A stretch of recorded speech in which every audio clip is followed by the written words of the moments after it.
Está começando mais um programa Hora Extra e nesta edição você confere as seguintes notícias. TRT apresenta a versão digital de sua revista e abre a primeira feirinha do Troca de Livros Literários. Cresce o número de trabalhadores com mais de 60 anos no mercado de trabalho. E no bloco de entrevistas, o engenheiro de segurança do trabalho, Luciano Cunha, fala sobre a atuação dos peritos judiciais no pós-reforma. Hora Extra está começando agora.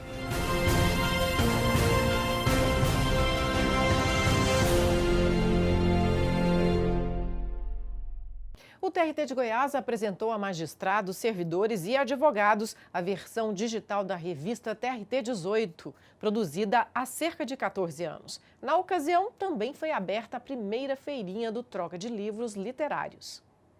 A edição digital 2016-2017 da revista do TRT 18 foi apresentada durante um evento comemorativo no primeiro andar do Fórum Trabalhista de Goiânia, com a presença do presidente do TRT, desembargador Platão Teixeira de Azevedo Filho, desembargadores, servidores e comunidade. A revista é editada há cerca de 14 anos e traz artigos jurídicos sobre as relações de trabalho, uma importante ferramenta de pesquisa e fonte de informação. O alcance ele é muito importante, principalmente para os advogados, pesquisadores, ter acesso aos julgados, ementas do dia a dia que ocorre nos julgamentos aqui do Tribunal Regional do Trabalho. Esta edição traz 3 artigos doutrinários e um tema relacionado à leitura no ensino médio e educação profissional, além da jurisprudência consolidada na Justiça do Trabalho. A publicação, com 356 páginas, contou com 18 colaboradores. A revista do TRT de Goiás existe desde 1998. Reúne artigos de magistrados, procuradores do trabalho, advogados e demais operadores do direito. É uma importante ferramenta de pesquisa e tem um alcance enorme, principalmente com a versão digital. Hoje nós vivemos no mundo da informação, né? Então a pesquisa, principalmente para quem tem acesso ao site do TRT, ele é muito importante, porque hoje nós temos aí, são 3 turmas de julgamentos no 2º grau e além dos entendimentos, né, dos juízes de 1º grau. Então isso para o advogado, né, principalmente hoje nós estamos aí numa passagem, né, de uma reforma trabalhista, entendimentos, julgados, né, que pode até para um futuro próximo, né, ter alguma alteração. Então a informação ela é muito importante. No mesmo evento e ainda no clima de incentivo à busca pelo conhecimento, mais uma ação do projeto Livre-se movimentou o tribunal. A primeira feirinha do Troca Livros. Nessa ação, obras literárias ficam disponíveis para toda a comunidade. Basta escolher o livro e deixar outro em troca, dando continuidade aos princípios do projeto. O projeto Livre-se, ele nasceu de uma necessidade que nós percebemos de expandir os horizontes da leitura dentro do nosso tribunal, não apenas para os magistrados e servidores, né, que já faziam uso da biblioteca, mas também e principalmente para os terceirizados e para a comunidade como um todo.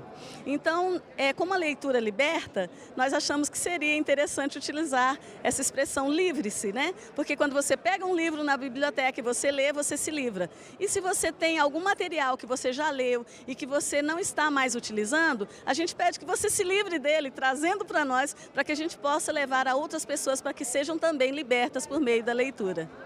Conforme dados da Pesquisa Nacional por Amostra de Domicílios Contínua, o número de trabalhadores acima dos 60 anos tem crescido em ritmo muito maior do que o das demais faixas etárias. Além do envelhecimento da população, os trabalhadores nessa faixa etária também mantêm o desejo de ter uma renda maior e uma vida mais ativa.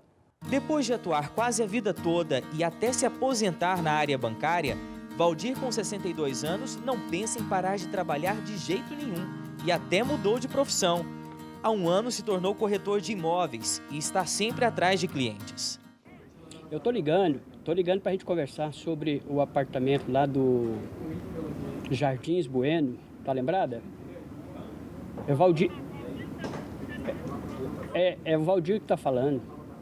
Então, nós ficamos de marcar uma visita lá. Que dia que nós podemos visitar? Ele conta que hoje não trabalha por dinheiro, mas porque gosta.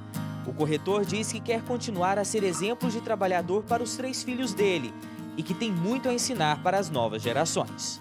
A nossa experiência, ela pode ser muito produtiva, inclusive com relação a relacionamentos, porque a juventude de hoje, eles estão tão preocupados em ganhar a vida que às vezes esquece que tem que ouvir, que tem que ponderar, que tem que raciocinar, que tem que ceder, porque não é tudo para hoje. Às vezes a gente planta hoje para colher amanhã, depois, o ano que vem, e a juventude de hoje quer tudo agora, tudo na hora. Então a nossa experiência nos ensina que esperar faz bem. Mesmo fazendo tratamento contra um câncer na próstata, ele não desanima. Pelo contrário, o trabalho ajuda a lutar contra a doença. Ocupado, eu tenho menos tempo para pensar bobagem. Tá? Então, vir para cá foi maravilhoso nesse aspecto. Depois que eu estou aqui, eu eliminei 8 quilos. Isso significa que eu estou me cuidando melhor. Tá? E poucas vezes no dia eu penso no câncer. Tá? Agora estou terminando as radioterapias. Estou convicto que ao terminar, eu vou voltar com um gasto total. Assim como o Valdir, muita gente permanece ou volta ao mercado de trabalho mesmo depois da aposentadoria. Só nos primeiros 3 meses deste ano, o número de trabalhadores com mais de 60 anos cresceu 8%, se comparado ao mesmo período de 2017. Dados do IBGE mostram que a população brasileira está envelhecendo cada vez mais. De 2012 para cá, a quantidade de idosos saltou de 25 para 30 milhões, o que tem despertado nas empresas a importância de valorizar essa mão de obra mais experiente. Ter um complemento na renda e uma vida mais ativa são os maiores atrativos para quem está na terceira idade e quer continuar no mercado. Essa imobiliária viu nos profissionais mais velhos uma forma de vender mais imóveis e aumentar os lucros. Aqui 10% do quadro de funcionários tem acima de 55 anos. A vantagem é porque a experiência dessas pessoas, quando a gente une ela aos demais colaboradores, o ganho de produtividade, de satisfação em conviver com uma pessoa que tem tanta experiência de vida, é maravilhoso, contribui muito para o nosso time. Ela contribui muito com a experiência de vida na hora também do atendimento ao cliente. Muito, né? O nosso segmento, a gente trabalha realizando sonhos dos nossos clientes. Então, essa experiência de vida, ela contribui muito no momento de decisão. É muito favorável, né, ter um consultor imobiliário que já tem uma vasta experiência de vida te apoiando a tomada de uma decisão da compra de um imóvel. A diretora de Recursos Humanos conta ainda que a empresa há 3 anos criou o programa Veteranos para selecionar profissionais mais velhos. Eles não exigem experiência, dão o treinamento necessário e os resultados têm sido um sucesso. São ótimos, a produtividade desse time é acima da média. Então, é muito satisfatório ter esse quadro, né, ter no quadro pessoas acima de 55 anos. Para Valdir, essa foi uma oportunidade de ouro. Com esforço e dedicação, aos poucos ele se aperfeiçoa nas vendas e ajuda a realizar o sonho da casa própria de muita gente. Olha, parabéns, está fazendo o negócio da sua vida. Obrigado. Fez um excelente investimento. Obrigado. Parabéns. Minha esposa vai gostar bastante. Vai morar bem. Ótimo, muito obrigado. Valeu, garoto. Quero trabalhar bastante, quero vender muitos imóveis ainda. E é em breve, não vai demorar não. No próximo bloco, o engenheiro de segurança do trabalho, Luciano Cunha, que é presidente da Associação dos Peritos da Justiça do Trabalho, a PEJUST, fala sobre o impacto da reforma na atuação do perito judicial. Fique com a gente e voltamos já.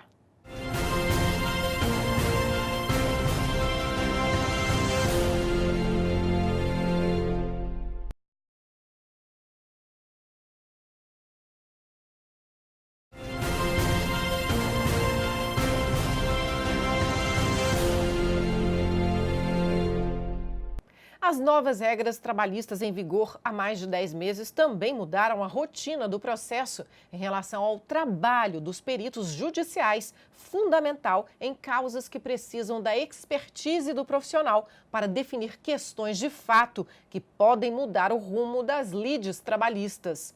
Na Justiça do Trabalho, a perícia é utilizada, por exemplo, para reconhecimento de nexo causal em doença ocupacional e constatação de ambiente de trabalho insalubre ou perigoso. Para falar sobre a atuação dos peritos no pós-reforma, nós conversamos hoje com o engenheiro de segurança do trabalho, Luciano Cunha, que é também o atual presidente da Associação dos Peritos da Justiça do Trabalho da 18ª Região.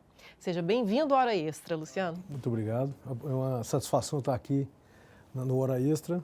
Estamos à disposição aí para a gente discutir e debater aí a área pericial. Com certeza. De modo geral, Luciano, a reforma afetou o dia a dia do trabalho do profissional perito? De uma maneira geral, não. A reforma trabalhista ela trouxe alguns avanços, né, e trouxe algumas dificuldades a mais para o perito. Os avanços são relacionados agora a todo o pedido dos adicionais de insalubridade, periculosidade, perícias contábeis, eles terão que ser mais bem elaborados pelos advogados. Isso, de uma certa forma, facilita ao perito judicial para que ele possa desenvolver um trabalho mais específico, com um objetivo mais claro, né?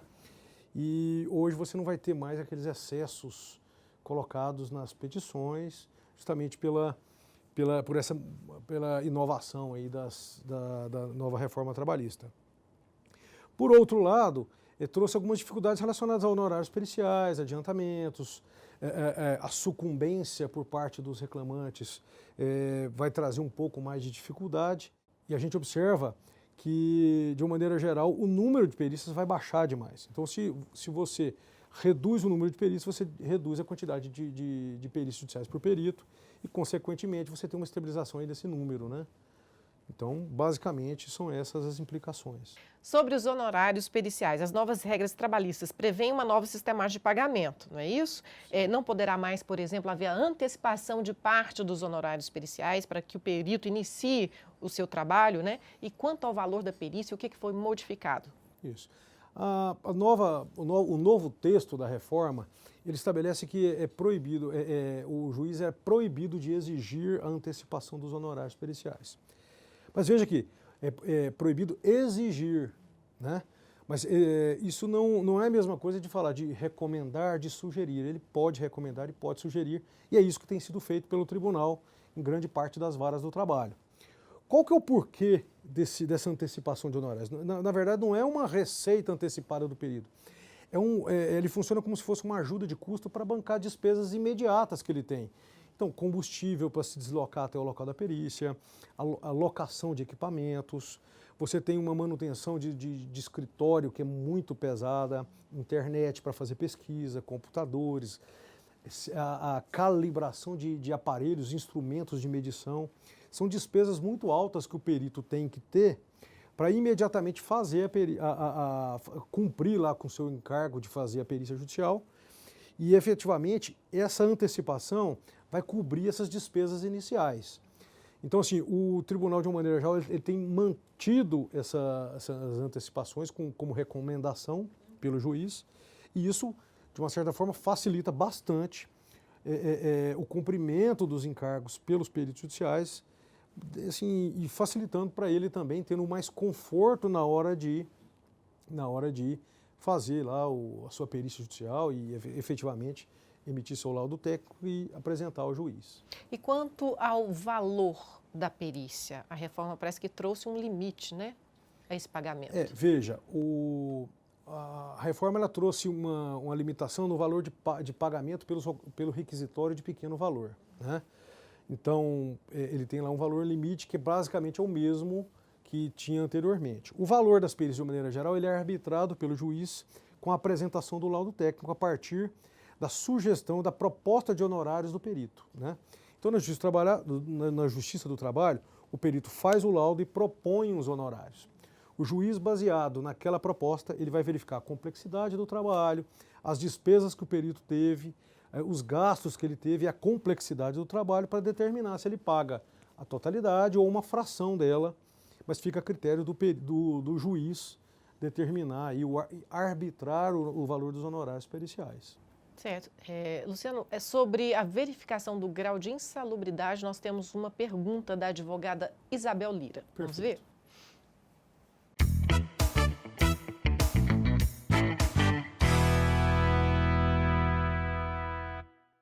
Olá, Luciano.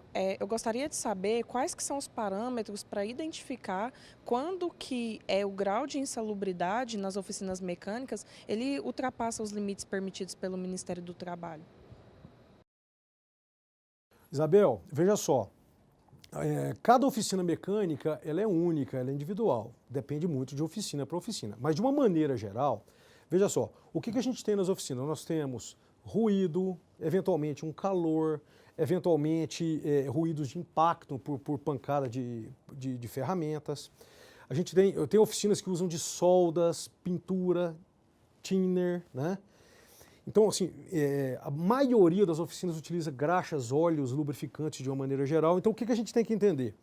A perícia judicial vai fazer com que o perito vá naquela localidade e analise as atividades desenvolvidas pelos reclamantes naquela oficina específica. Baseado nas atividades que o empregado faz, ele determina os agentes de risco.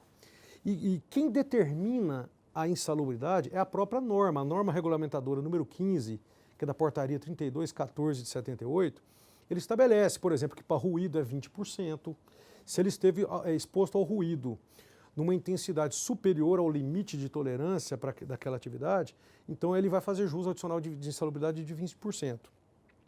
Se por por um mesmo motivo ele lidava com óleos e graxas sem proteção adequada, essa insalubridade ela pode incidir em 20% ou 40%, dependendo da substância. Aí o perito vai se valer do que a gente chama de FISPQ, que é a ficha de informações do produto químico. Da FISPQ, ela vai informar quais os componentes daqueles óleos e graxas e vai providenciar e vai te dizer se ele é cancerígeno ou não, se ele tem algum adicional de insalubridade. Você, a partir daquilo dali, você joga na norma e ela vai te dizer se é 20% ou 40%. Ok, Luciano, nós vamos para um rápido intervalo, hoje conversando com o engenheiro de segurança do trabalho, Luciano Cunha, sobre a atuação dos peritos no pós-reforma. Fique com a gente, não saia daí.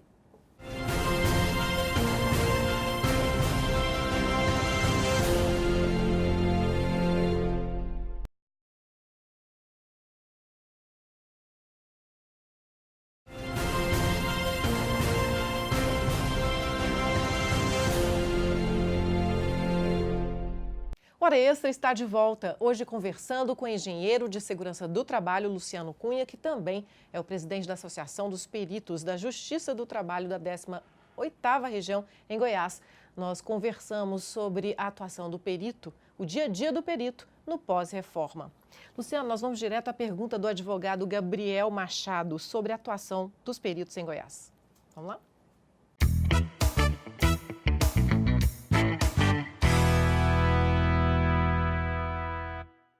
Olá, Luciano.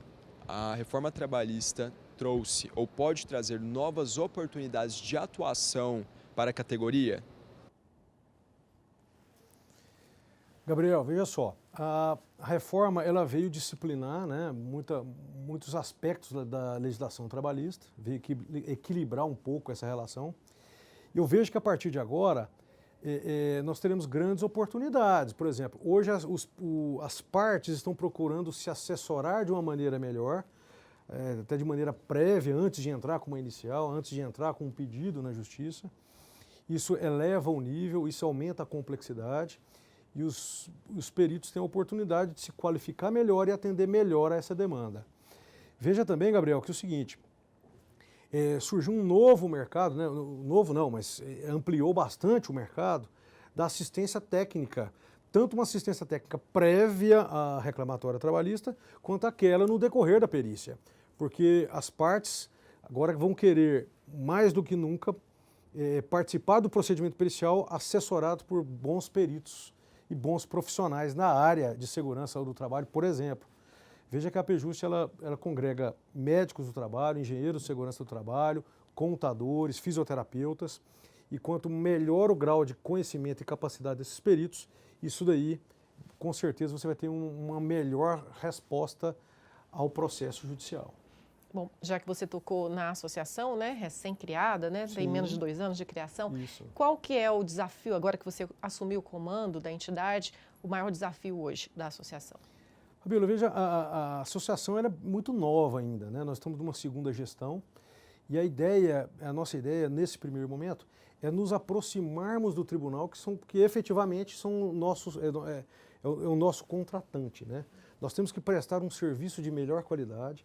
A associação veio para unificar todos os profissionais que fazem perícias nessa casa e, de uma certa forma, a gente unificar o canal de comunicação. Com a associação nós temos condições de melhorar tanto a qualidade da perícia técnica, quanto ao atendimento a prazos estabelecidos pelos juízes. Entenda que os valores da Justiça do Trabalho são os mesmos valores periciais, nós temos que seguir, e a gente, nesse momento, a gente tem que estar em consonância. Então, o papel da PJuste vai ser realmente prestar o melhor serviço e, dessa forma, se aproximar também da Justiça do Trabalho. Nós temos outros desafios, por exemplo, melhorar a qualidade de vida dos peritos, né? Melhorar essa prestação de serviços, né? Controlando os excessos de demanda individuais e tentando fazer uma homogeneização. Nós temos que melhorar a remuneração dos peritos judiciais, porque é importante que essa prestação de serviço seja a melhor possível e o perito tem que ser bem remunerado em relação a esse aspecto. E nós temos também uma oportunidade muito grande, um desafio e, ao mesmo tempo, uma oportunidade. Nós temos que propor melhorias na qualificação dos peritos judiciais. Nós temos uma mudança na legislação muito rápida, muito dinâmica. Nós temos, o perito judicial ele tem que aliar a técnica à norma, à lei que exige ali a perícia judicial, e a gente tem que, de uma certa forma, qualificar os peritos. Uma proposta que nós temos, inclusive junto ao tribunal, é nos aproximarmos da escola judicial para promoção de cursos e eventos comuns entre a Justiça do Trabalho e a classe pericial. Dessa forma, prestando o melhor serviço à comunidade, à Justiça do Trabalho e, de certa forma, prestar um melhor serviço jurisdicional aí para a sociedade, né? Prestar um bom serviço aí. Com público. certeza.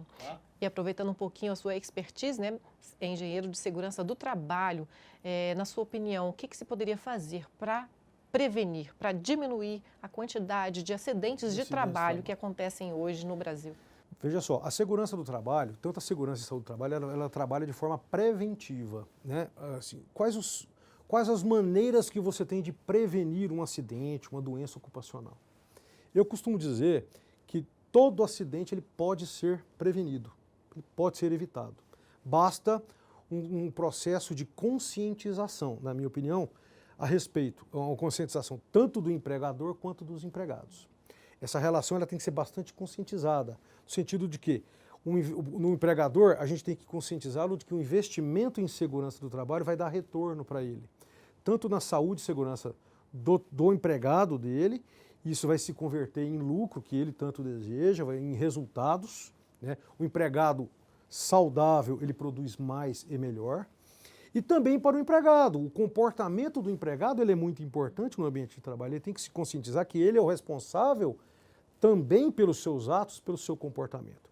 Então, se a gente conseguir fazer uma abrangência tanto de empregadores quanto de empregados, no sentido de prevenir os acidentes, um através do investimento, outro através dos seus atos e comportamentos no ambiente de trabalho, nós vamos conseguir fazer uma prevenção adequada e vamos conseguir evitar muitos acidentes, que hoje a gente vê acidentes corriqueiros e graves acontecendo por pequenos detalhes que poderiam ter sido evitados. Muito obrigada pela entrevista, pela sua contribuição aqui à Hora Extra. Eu agradeço. A gente coloca tanto a associação quanto a minha pessoa para esclarecer o que for necessário. É uma satisfação muito grande a gente vir aqui e fazer parte aí desse universo do tribunal, tá? Ok, Hora Extra fica por aqui. Obrigada por sua atenção. Hoje conversamos com o engenheiro de segurança do trabalho, Luciano Cunha, sobre os reflexos da reforma trabalhista no dia a dia do perito judicial. Obrigada por sua atenção e não deixe de acompanhar mais notícias do TRT de Goiás pela rádio web e pelas redes sociais. Até a próxima semana.